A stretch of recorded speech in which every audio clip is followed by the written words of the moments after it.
Découverte Magazine. Découverte Magazine. Le mag qui ouvre les yeux et l'esprit pour découvrir des initiatives du Lot-et-Garonne. Découverte Magazine. Découverte Magazine présentée par Aurélie Véron.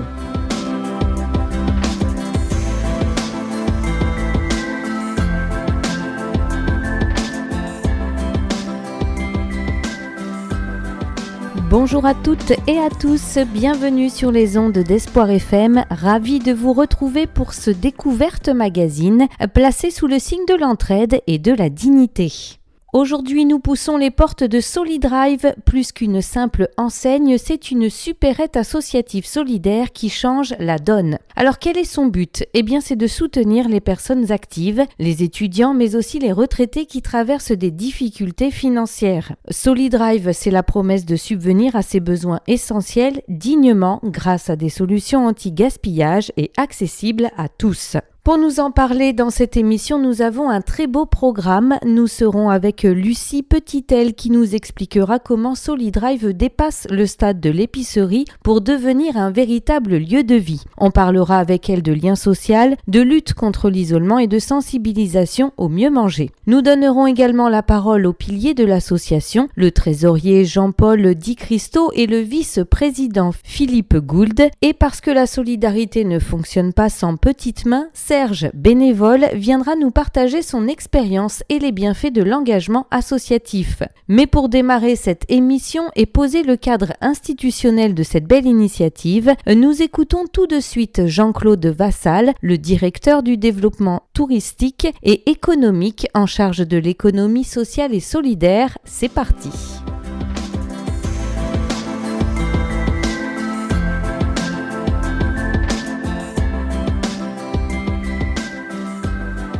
Jean-Claude Vassal, directeur du développement touristique et de l'économie du conseil départemental, en charge également de l'économie solidaire et sociale. On va parler justement ensemble de Solidrive. Est-ce que des infrastructures comme celle-ci dans le département, c'est quelque chose d'important ? Oui, c'est quelque chose d'important parce que ça représente tout un pan de l'économie sociale et solidaire, qui existe depuis très longtemps, mais qui a manqué de soutien affirmé et officiel de la part de structures de soutien public comme le département.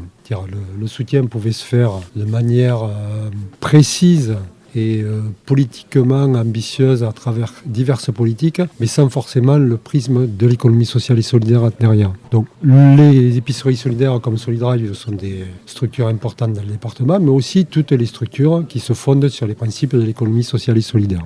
Justement, on le dit souvent, l'économie sociale et solidaire, c'est être au cœur du territoire, être vraiment au plus proche des citoyens. Donc c'est une action qui devrait être principalement départementale, voire même peut-être communale ?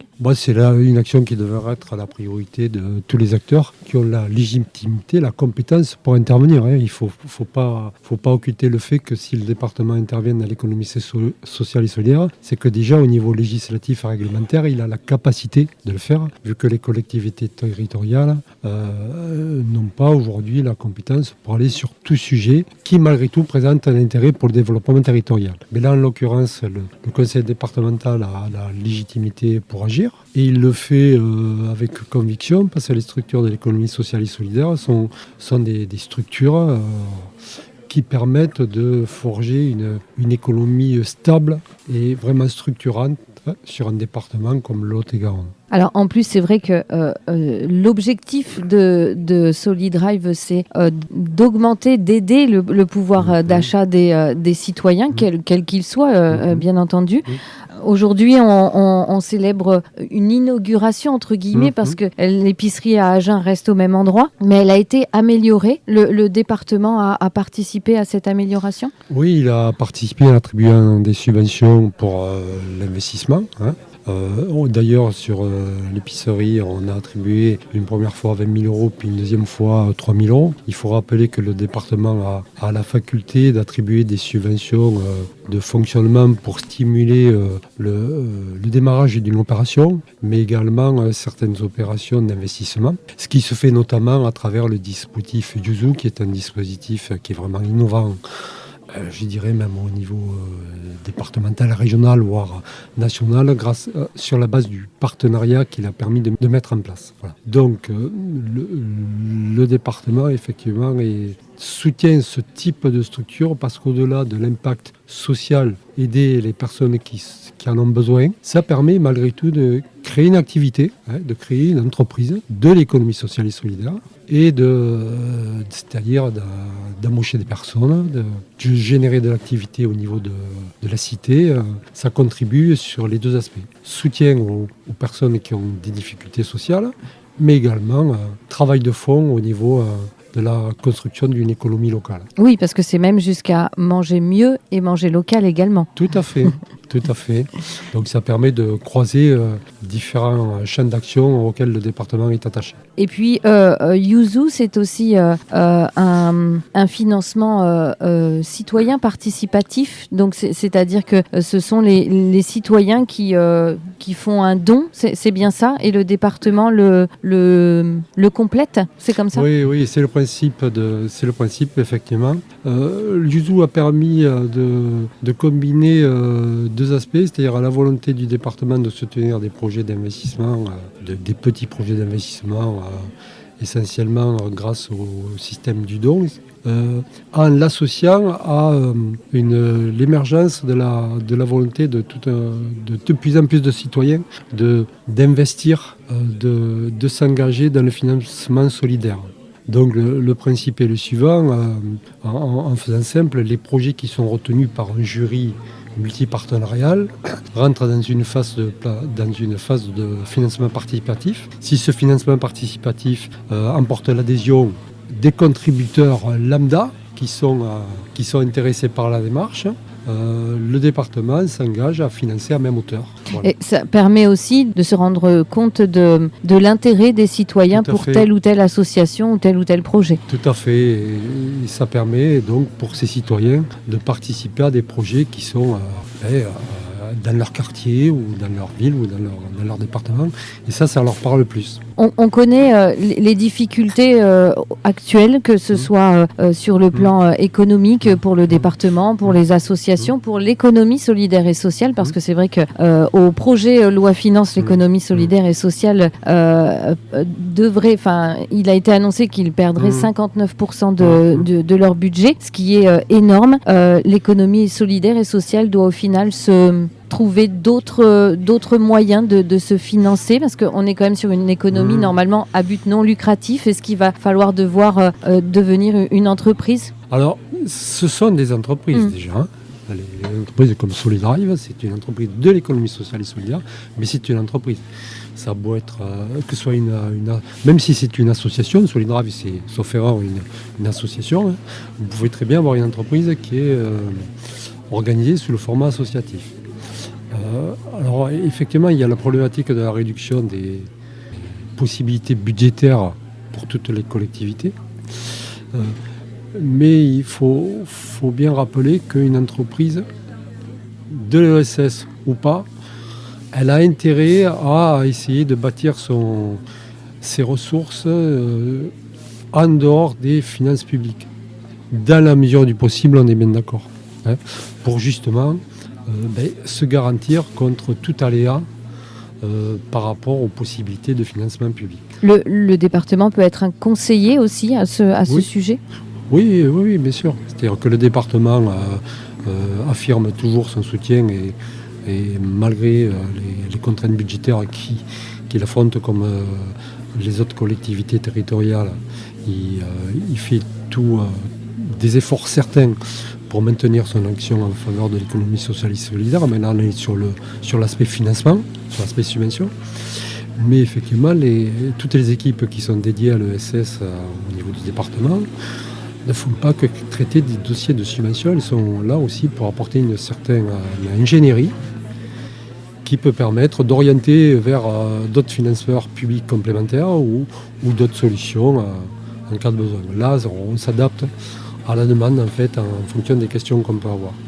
comme justement lors de cette inauguration, vous avez découvert que Solidrive produisait leur propre jus de fruits selon les arrivages. Oui, mais je l'ai découvert et ça m'a fortement intéressé et plu, on va dire, puisque ça s'est fait via la plateforme Agrotech, qui est une des 3 associations qui gèrent la Technopole Agropole. Et il faut se rappeler que c'est le département qui a maintenant, à la fin des années 80, créé la Technopole Agropole, qui assure toujours officiellement le service de la Technopole via une délégation de service public. Mais là, je rentre dans des détails techniques. Mais on va essayer d'en savoir plus justement sur cette production de jus de fruits. On va continuer cette émission. En tout cas, merci beaucoup Jean-Claude Vassal d'avoir accepté de prendre un petit peu de temps avec nous au micro d'Espoir FM. Et on va continuer à en savoir plus sur Solidrive. Merci à vous. Merci. Découverte Magazine, le mag qui ouvre les yeux et l'esprit pour découvrir des initiatives du Lot-et-Garonne. Et je suis maintenant en compagnie de Serge. Serge est bénévole à l'association Solidrive. Bonjour Serge. Bonjour. C'était important pour vous de venir aujourd'hui à cette inauguration de la nouvelle version de l'épicerie à Agen ? Oui, parce que j'ai participé avec d'autres bénévoles et je me suis occupé un petit peu de tout ce qui est l'aménagement bois, la peinture, voilà. Donc ça fait un renouveau et c'est beaucoup plus clair. J'ai trouvé ça très sympa. D'accord, très bien. Comment est-ce que vous avez découvert Solidrive ? Ben, dis donc que j'ai amené une personne et puis je suis venu un jour, j'ai fait 1 heure, puis le lendemain je suis revenu, j'ai fait 2 heures et puis après j'ai passé la semaine, voilà, et je viens quand on a besoin de moi. D'accord. Voilà. Je suis disponible, je suis retraité et au moins je vois des personnes que j'aurais sûrement pas rencontrées dans ma vie normale. Il y a toute classe, tout âge et puis on s'entend bien quoi. D'accord, donc ça c'est important, c'est aussi comme ça que l'on reste bénévole, c'est quand on se sent bien aussi dans une association, dans une structure et qu'on a envie d'y aller, puisqu'on est bénévole, il faut y avoir envie quand même. Voilà, il faut avoir envie, c'est enrichissant, parce que justement on rencontre des personnes qui ont une autre expérience de vie, comme en étant retraité, ben voilà, on a un peu de temps, et puis on se sent utile, et quand le matin vous levez, ben je vais aller à Soli pour trier des légumes ou faire un petit transport, ben voilà, c'est ça qui est intéressant. C'est intéressant. Alors on a même goûté à cette inauguration à des jus de fruits. Il me semble il y avait une citronnade, on peut dire ça comme ça. Oui, la citronnade. La citronnade et un jus de carottes. Carottes, agrumes et pommes. Alors apparemment, donc ces jus ont une histoire, une importance pour Solidrive et vous avez participé à cette aventure. Est-ce que vous pouvez nous expliquer, c'est Solidrive qui a produit ces jus de fruits ? Alors c'est un partenariat avec Agrotech. Agrotech a mis en place avec les légumes qu'on avait et les fruits une recette. Ils ont élaboré une recette et après on était encadré par quelqu'un de Solidrive bien sûr et on s'est retrouvé avec plusieurs bénévoles à passer des journées à couper des carottes, à les passer à la peleuse, à l'extraction du jus justement avec une personne qui fait partie de la cuisine d'Agrotech qui nous a expliqué comment fonctionnent les machines, comment la sécurité, tout ce qui est hygiène, parce que c'est des choses que, bon, pour ma part non, parce que j'ai travaillé à l'agroalimentaire, mais il y a beaucoup de personnes qui étaient là, qui ne savaient pas. Et puis c'est intéressant de voir le produit, il est brut, et après vous le voyez en bouteille. Voilà, et c'est très bon. Oui, c'est vrai, c'est très très bon. Le jus carotte est délicieux. Donc c'est quelque chose qui est enrichissant aussi pour vous, ou même qui vous a rappelé des souvenirs professionnels, c'est bien ça ? C'est un petit peu ça. J'ai retrouvé des process que j'ai appliqués pendant des années. Mais c'est vrai que c'est un produit, pour éviter le gaspillage, c'est bien. Et je pense que Madame Amandine, elle a prévu de refaire des petits trucs comme ça. Et je suis volontaire pour y aller. C'est vrai, rappelons-le à nos auditeurs, ça évite le gaspillage puisque on utilise des fruits et des légumes qui auraient pu se jeter sinon. Mais c'est un moment aussi riche pour vous en tant que bénévole aussi, de travail d'équipe. Et puis ça permet aussi de diversifier les ressources de l'épicerie. C'est aussi un moyen d'aider, de soutenir Solidrive au final. tout Oui. en ayant un très bon jus. Tout à fait. Et puis en plus, c'est naturel. Donc la composition, c'est que les produits, le produit brut est terminé. Donc c'est ça qui est intéressant aussi. D'accord. Avec une bouteille qui a que l'on rend, c'est ça qui est sous, Voilà, il y a le système de consigne Voilà. que les anciens ont connu et que si c'est perdu, il faut y revenir, éviter le plastique. Voilà. Donc tout est quand même réfléchi pour tout récupérer, pour ne rien gaspiller. Voilà. Donc voilà, c'est aussi cette question militante qui peut être aussi très, très intéressante. Tout à fait. D'accord. En faisant un geste pour la planète et un geste pour Solidrive. Tout Voilà. à fait. Serge, vous n'avez pas de limite à votre bénévolat. Vous, à Solidrive, vous avez envie d'y rester encore de nombreuses années? Oui, du moment, comme je dis souvent en plaisantant, je suis un bénévole titulaire. Voilà. Et j'aimerais faire un appel quand même, parce que il manque de bras, mais des bras masculins. Parce que nous ne sommes pas beaucoup d'hommes, même très peu. Donc il y a des fois des manutentions, il y a des transports à faire. Et ça serait bien que les bénévoles hommes s'impliquent un peu plus. D'accord. Alors le message est lancé à nos auditeurs. S'ils nous écoutent, eh bien n'hésitez pas en tout cas à découvrir Solidrive. Donc Serge, vous êtes bénévole à l'épicerie à Agen. Non, à Foulayron. À Foulayron, d'accord. Principalement à Foulayron. Parce D'accord. que j'habite dans le coin, voilà. D'accord. Donc il y a l'épicerie à Foulayron, il y a l'épicerie à Agen et très bientôt il y aura une autre épicerie. On va en parler justement plus en détail dans cette émission. Donc voilà, on peut donner quelques heures et puis on le voit ici à cette inauguration, la convivialité est bien présente, donc c'est aussi rencontrer de nouvelles personnes et passer un bon moment. Donc voilà. Bon, et ben c'était aussi un agréable moment au micro d'Espoir FM avec vous, Serge. Je vous laisse continuer cette belle inauguration. Merci d'avoir pris un petit peu de temps avec nous. Je vous remercie. Au revoir.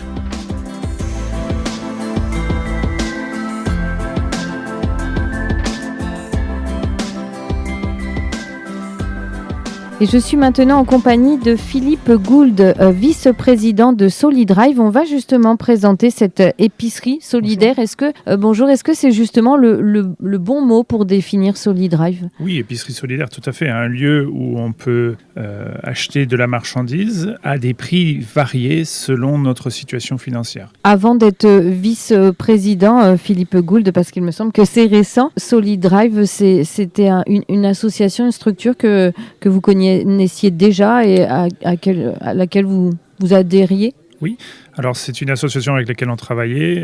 Dans mon cadre, dans d'autres activités, je suis dans une association qui travaillait avec Solidrive. Oui, en effet, le conseil d'administration vient d'être revu en ce milieu d'année. Plusieurs personnes devaient partir, se sont éloignées de la vie d'Agen et donc on est toute une équipe assez récente à rejoindre aujourd'hui le conseil d'administration pour continuer à développer cette initiative qui nous paraît très utile avec les deux supérettes, déjà l'une à Foulayron et une deuxième à Agen.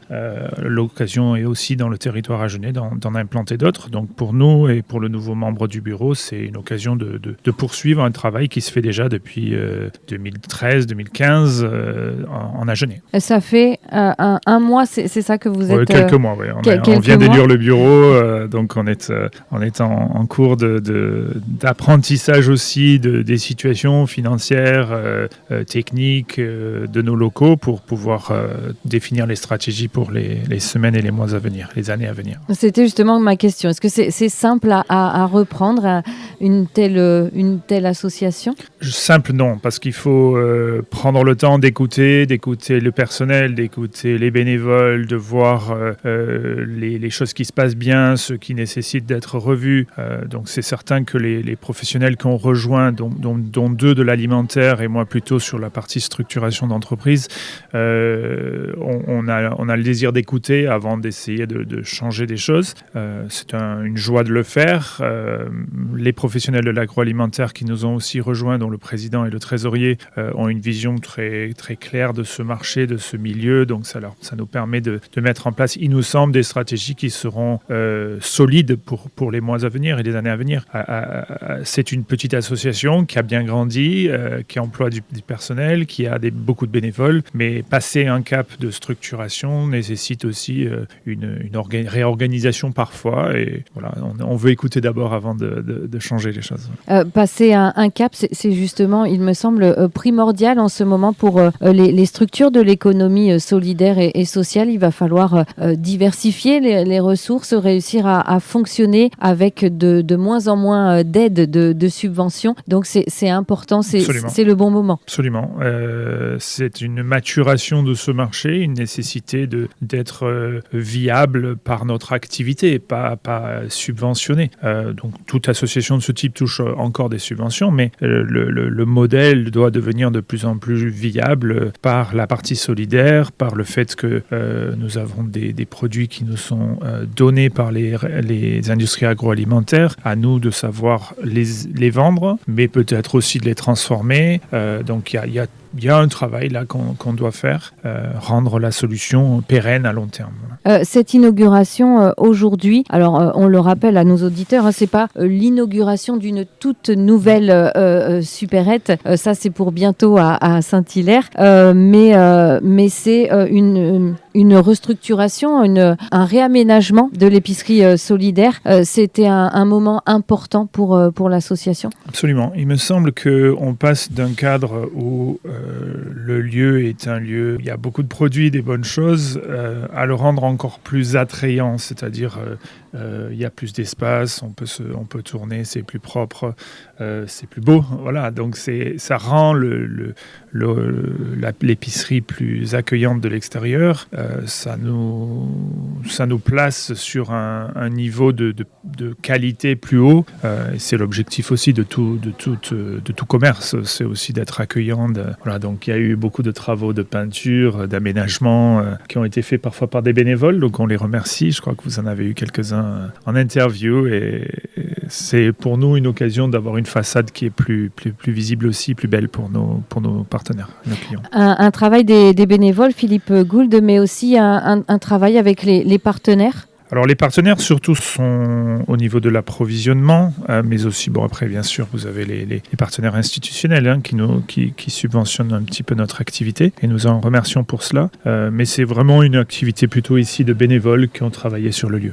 Parlons de la prochaine ouverture d'une épicerie solidaire Solidrive à Saint-Hilaire, c'est bien ça? C'est une belle projection sur l'avenir? Voilà, une autre partie de l'agglomération que nous pouvons toucher avec Foulayron, le centre-ville d'Agen, au cours Victor Hugo, et ensuite Saint-Hilaire. Ça sera une répartition un peu plus éclatée de notre service. Ça remet dans un village une épicerie au centre du village. Ça recrée du lien aussi dans ce village-là. Et en plus, ça nous donne un lieu de stockage pour alimenter ensuite l'ensemble de nos épiceries. Donc c'est une initiative importante pour nous.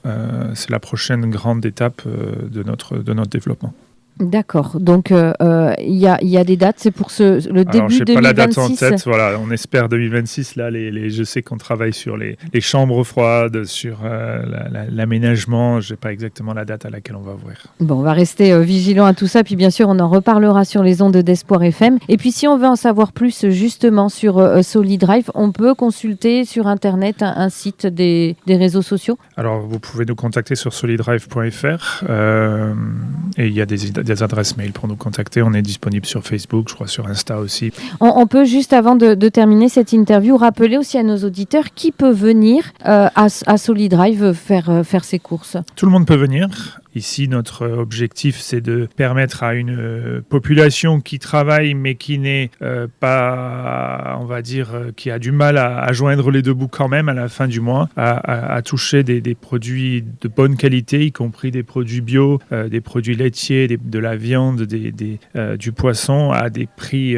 plus bas que le marché, et aider ces personnes-là qui, malgré leur travail, ont du mal à joindre les deux bouts. Et puis, on ne l'a pas dit aussi, mais Solidrive, donc c'est la possibilité de faire ses courses, mais c'est aussi la possibilité d'apprendre, de découvrir et de passer d'agréables moments, puisqu'il y a aussi un programme d'animation et d'ateliers. Alors, je ne suis pas tout au fait de cela. On va essayer d'en savoir un petit peu Il y en a plus peut-être d'autres pourront justement vous dire de au cela. cours Je de... sais qu'on a des cafés qui réunissent nos adhérents, etc. Mais non, j'ai pas les éléments sur la...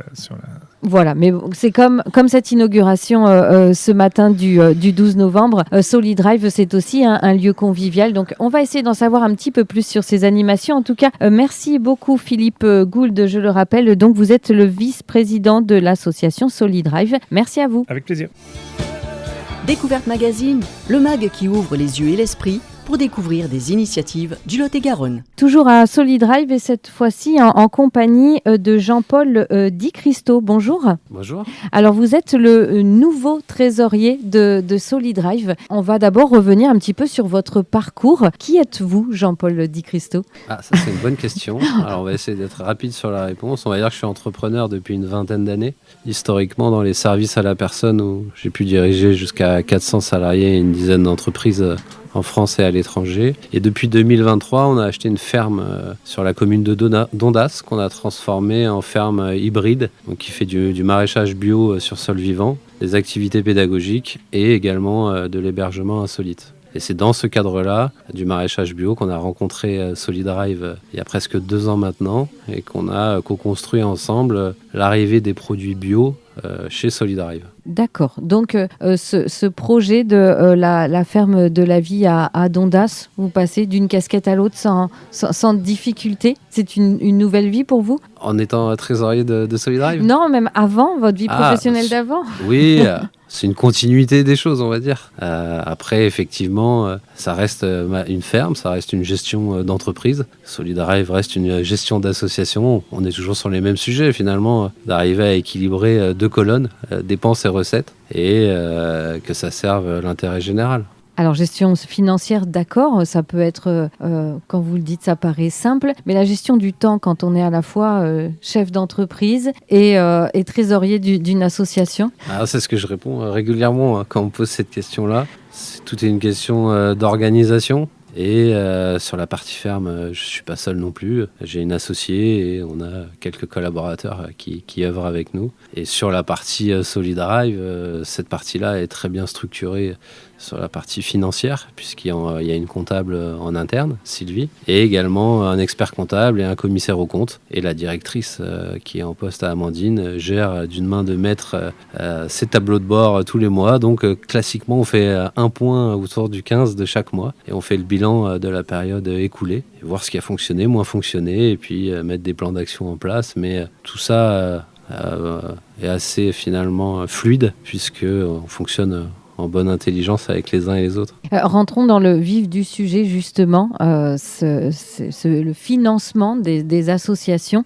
Aujourd'hui, l'économie solidaire et sociale doit quand même, pas être en danger, mais au niveau du projet loi finance, il est prévu moins 59% de budget pour ce secteur. Et c'est important, justement, de trouver d'autres solutions et de ne pas compter que sur des subventions.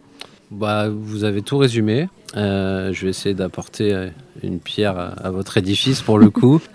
Solid Drive est une association qui a trouvé son modèle économique depuis quelques années déjà, parce que c'est une association qui a une dizaine d'années, mais depuis plusieurs années, elle a un modèle économique qui est assez intéressant pour une association, c'est-à-dire que même sans subvention, elle est viable. C'est-à-dire que par ses ventes, puisqu'elle fonctionne comme un supermarché classique, elle arrive à payer l'ensemble de ses charges, salariés inclus. Donc c'est un modèle qui est complètement pérenne dans le temps et qui est capable de se passer de subventions. Les subventions aujourd'hui chez Solid Drive servent à financer le développement des projets structurants, comme par exemple faire appel à des producteurs locaux pour contractualiser avec eux en direct et éviter les intermédiaires.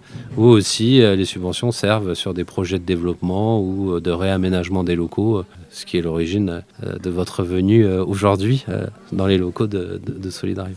Diversifier ses ressources, avoir un modèle économique comme toute entreprise, est-ce que c'est pas un risque pour la solidarité aussi ?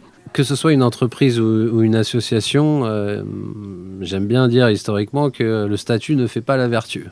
Ça, c'est l'expérience de 20 ans d'entrepreneuriat qui me pousse à dire ça. Et après, effectivement, que la structure soit viable, c'est gage de pérennité sur les prochaines années, aussi bien pour les emplois créés que sur les projets de développement en cours. Donc il n'y a pas d'incompatibilité entre les sujets. La preuve, c'est que SoliDrive, on peut dire, se développe. Elle va ouvrir en début d'année 2026 une épicerie à Saint-Hilaire. C'est aussi une belle projection pour l'avenir. Oui, tout à fait, puisqu'en fait, les besoins sur les classes moyennes sont forts. Les besoins de solidarité. Il y a beaucoup de territoires qui aimeraient avoir un magasin SoliDrive dans leur ville. Et effectivement, il y a de plus en plus de demandes de personnes qui travaillent, qui ont besoin effectivement de baisser le coût de leur poste alimentation mensuel. Et SoliDrive leur permet de faire ça. Et c'est un bel exemple effectivement de solidarité que représente SoliDrive depuis une dizaine d'années. Et pouvoir stocker aussi, parce que ça sera le cas à Saint-Hilaire, c'est aussi une possibilité de voir un modèle économique différent. Oui, en fait, l'association grandit de plus en plus. Donc aujourd'hui, il y a à peu près 1000 clients ou usagers tous les mois. Mais dans les prochaines semaines, il va y avoir de nombreux usagers qui arrivent par rapport aux rendez-vous qui sont actuellement planifiés avec différentes structures, aussi bien de services à la personne que d'autres. Et on a un besoin de stockage parce que sur les locaux d'Agen ou Fouleron, on peut difficilement pousser les murs. Donc effectivement, il y a un besoin de lieux de stockage beaucoup plus grand. Et effectivement, c'est structuré comme une entreprise, comme un supermarché solidaire. Donc il faut de plus en plus de place. Est-ce qu'il ne va pas nous manquer après pour SoliDrive un petit drive? Ah, ça c'est effectivement un vrai sujet. Je peux pas trop donner d'infos sur sur la question sur la réponse que vous souhaitez, mais en tout cas c'est en réflexion depuis quelques années déjà côté SoliDrive, mais in fine il faut prioriser les sujets parce qu'en fait on pourrait vite s'égarer et c'est une équipe que d'une quinzaine de personnes, donc il faut faire les choses en cohérence pour justement pas fragiliser l'édifice qui a été construit depuis tant d'années. Et puis au final, faire ses courses en physique, c'est peut-être aussi avoir un petit peu aussi de lien social, et c'est important aussi dans les missions de SoliDrive. Complètement. De toute façon, je pense que la première difficulté aujourd'hui est le pouvoir d'achat et le deuxième, c'est l'isolement. Et l'isolement aujourd'hui touche toutes les tranches d'âge. Historiquement, on parlait d'isolement pour les personnes âgées. C'est le secteur d'activité dans lequel j'étais avant. Mais aujourd'hui, que ce soit des étudiants ou des personnes qui travaillent ou des mères seules avec enfants, etc., le sentiment de solitude est plus qu'un sentiment. C'est un vrai isolement et des lieux comme SoliDrive permettent effectivement de recréer du lien entre les uns et les autres au travers d'autres initiatives que SoliDrive porte, comme les cafés, comme les pièces de théâtre, comme beaucoup d'initiatives qui sont portées, qui permettent aux uns et aux autres de se rencontrer et de sortir de cet isolement qui est terrible. Merci beaucoup Jean-Paul Di Cristo. Donc je le rappelle, vous êtes le trésorier de SoliDrive. Merci d'avoir pris quelques instants avec nous. Merci à vous.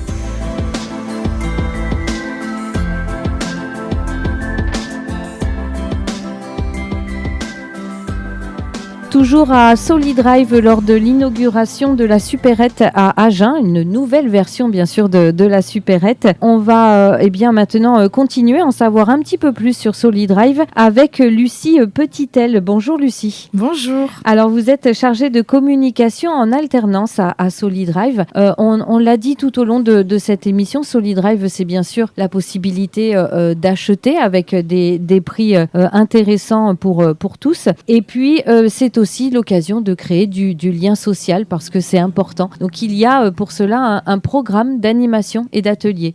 C'est ça, nous avons plusieurs ateliers dans le mois. Donc on va avoir des ateliers cuisine avec le Blue Fox. Et on a aussi des ateliers sol vivant avec l'agglomération c'est des ateliers sur une matinée qui permet un peu plus de découvrir comment notre sol vit.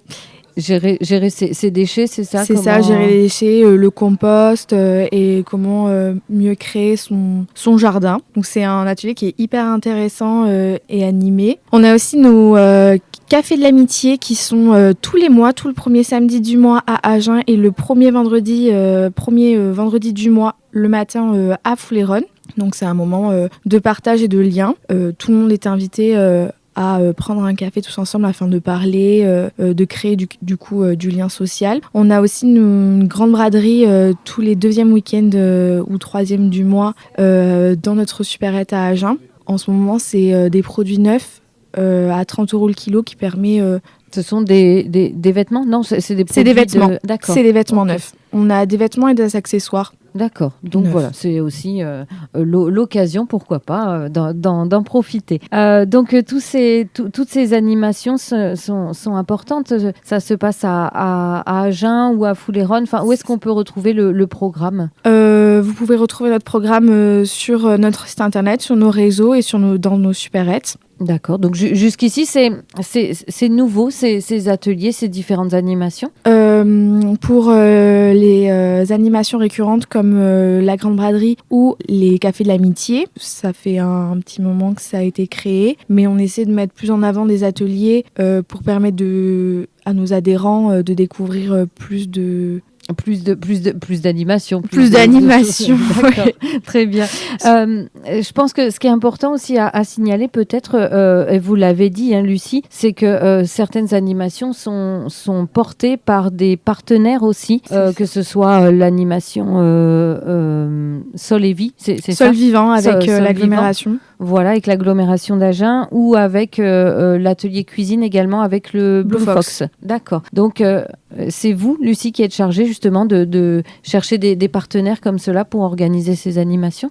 Oui, on essaie de complémenter un peu les partenaires qu'on a aujourd'hui et de permettre à nos adhérents de faire des animations, de pouvoir leur faire découvrir des ateliers pour passer le temps. Tous nos ateliers sont gratuits et ouverts aux adhérents et donc oui, mon but c'est de mettre en place de nouveaux ateliers sur des nouvelles thématiques avec des partenaires qu'on a déjà et qu'on essaie d'approfondir ces partenariats avec eux. Et ce sont donc des ateliers qui se passent parfois donc à l'extérieur de Solidrive. C'est souvent des ateliers à l'extérieur, à part le Café de l'Amitié et la Grande Braderie. On a aussi un atelier qui commence à être un peu plus récurrent avec une diététicienne qui vient faire un atelier de 30 minutes pour aider nos adhérents. Eh bien, super. En tout cas, merci beaucoup, Lucie Petitel, donc chargée de communication en alternance à Solidrive. On en sait un petit peu plus aussi donc, sur ces animations, puisque, eh bien, sachez-le, chers auditeurs, Solidrive, ce n'est pas qu'une supérette solidaire, hein, où on peut, une épicerie solidaire où on peut acheter ses produits, c'est aussi créer du lien et puis apprendre et découvrir de nouvelles choses. Merci à vous. Merci.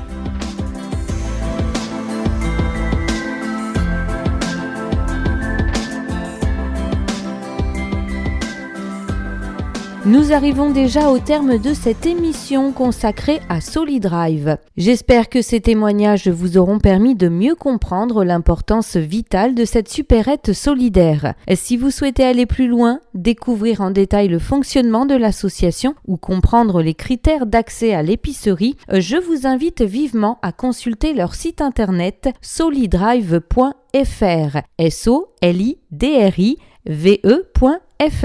C'est aussi sur ce site que la solidarité prend tout son sens. Vous y trouverez toutes les informations pour soutenir l'association financièrement ou bien pour rejoindre l'équipe. Que vous ayez un peu d'argent ou un peu de temps à offrir, chaque geste compte pour aider Solidrive à continuer sa mission. Merci à Lucie, Jean-Paul, Philippe, Serge et Jean-Claude pour leur présence à nos micros et merci à Amandine et à toute l'équipe de Solidrive pour l'accueil. Chers auditeurs, restez à l'écoute d'Espoir FM, prenez soin de vous et à très vite.